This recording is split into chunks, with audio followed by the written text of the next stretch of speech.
ReliefFactor.com studios, here's Mike Gallagher.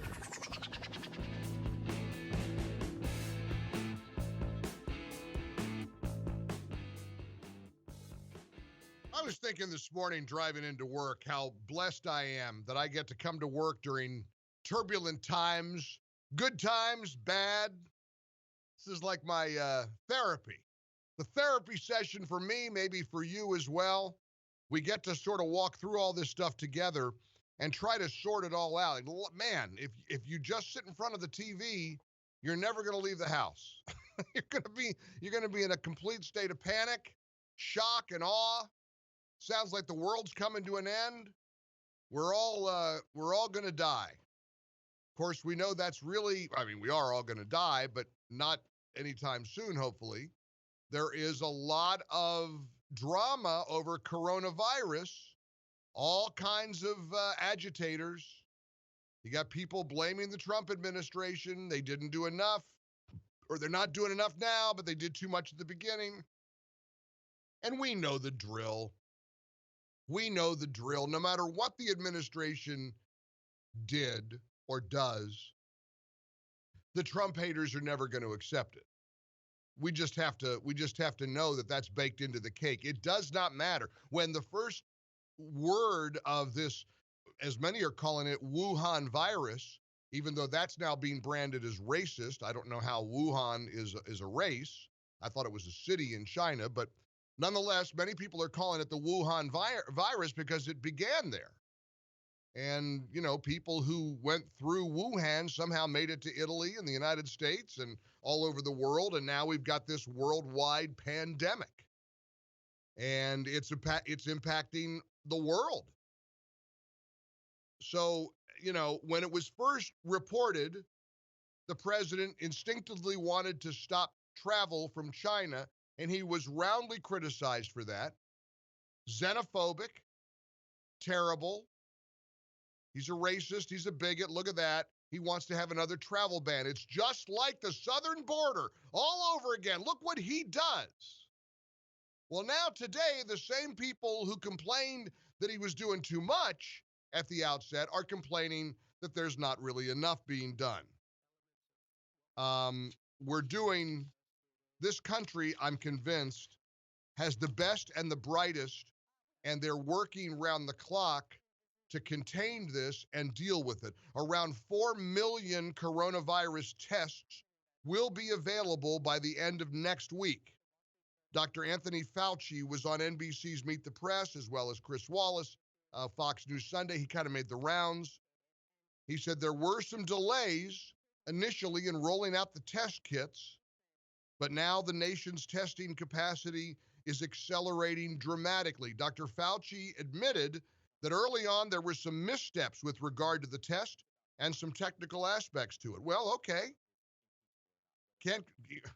It's not like we sit around and are prepared for a strange, novel virus, the COVID-19, which is a strain of a coronavirus. There are lots of coronaviruses, apparently, lots of flus, lots of illnesses in the world. You have to balance. You got to balance panic and overreacting with a realistic understanding that you don't want to get this thing. And look at even an event that I was supposed to be at a week or two ago, and it turned out, as fate would have it, and a lot of you noticed it because I got a bunch of emails about it over the weekend, there was somebody who has tested positive who attended the big CPAC convention that so many of us were at. I was there, I was in town, but I never got in the door because I was sick in bed with the flu.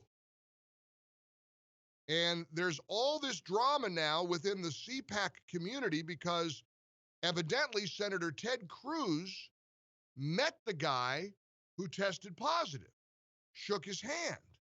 So now, as out of an abundance of caution, Senator Ted Cruz himself is going to self-quarantine for at least 14 days from the point of the exposure to the guy who was positive for coronavirus at CPAC at the National Harbor in Baltimore. Well, that's only another week or so because it's been a week since the conference concluded. What I find interesting, and I'm going to have to say this out loud, and maybe you can slap me around, there's got to be some privacy concerns. If I had coronavirus, you'd know it by virtue of what I do for a living.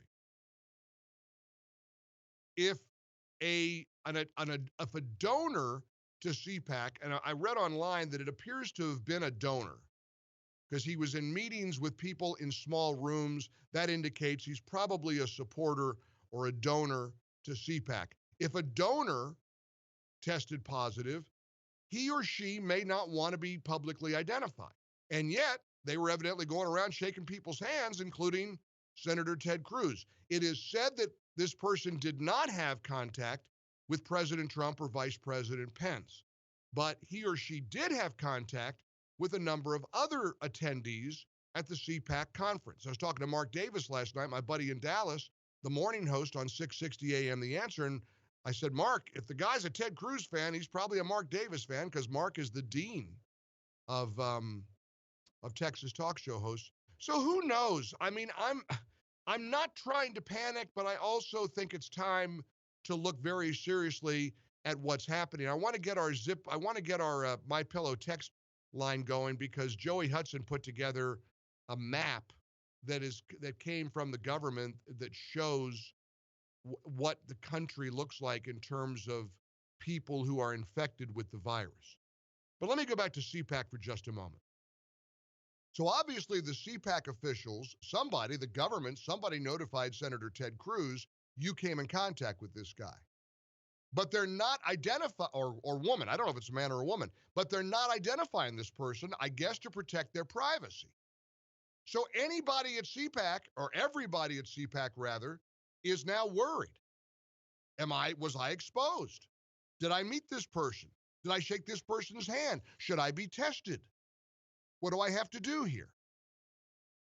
And it does strike me as peculiar that a famous U.S. senator gets notified, but not the ordinary schlubs who attended CPAC.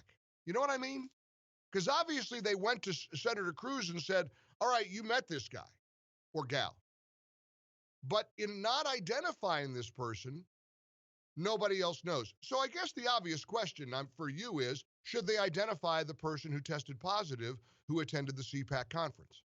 Does this person deserve the right to privacy? Does this person deserve the protection of privacy?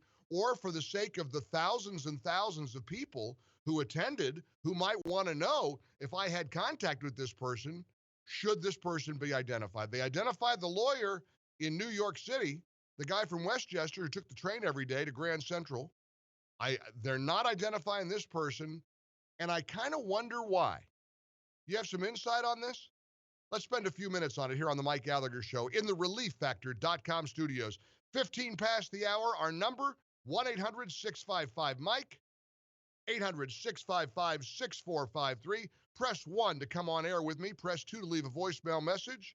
You can always text message your comments to the My Pillow text line, which is 800-655-MIKE. We're live streaming the show today on our YouTube channel, and we invite you to become a subscriber. We're knocking on the door of 13,000 subscribers.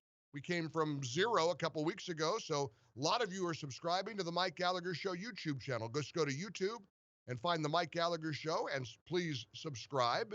And you can watch the show, watch the video clips, as well as listen to us on your favorite radio station. We want to welcome you in to a Monday, March the 9th, 2020 edition